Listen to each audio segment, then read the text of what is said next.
Over the past century, industrialization and globalization have greatly changed the world and humanity as a whole.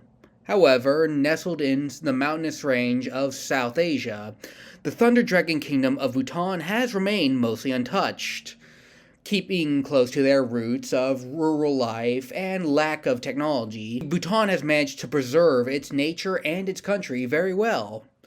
And in order to preserve all of that, they have stopped me from coming into their country and checking it all out. So that's why I'm making this video, to expose Bhutan to the rest of the world and show off what you won't be able to see in person.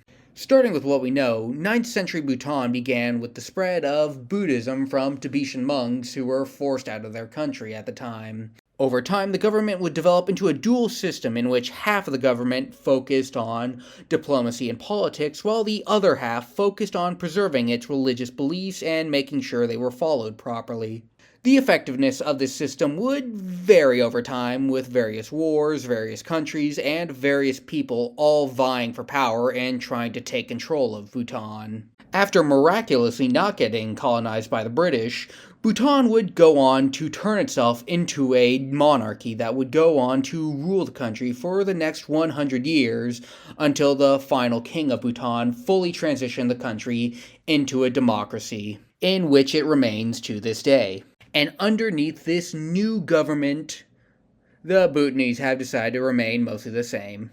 But despite this strict adherence to their cultural roots, Bhutan has still introduced some more modern technological advancements to their country, like creating the most dangerous landing site for airplanes in the world, or being one of only 2 countries to have cars but no stoplights.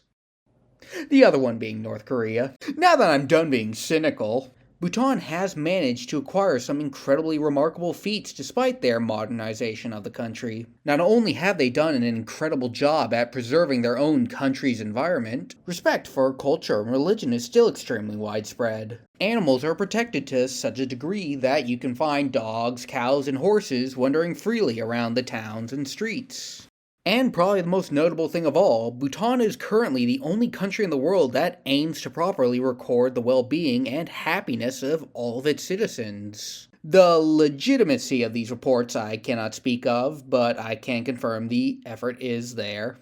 But most importantly, Bhutan has survived and continues to thrive to this day, and hopefully it'll continue to do so for a long, long time.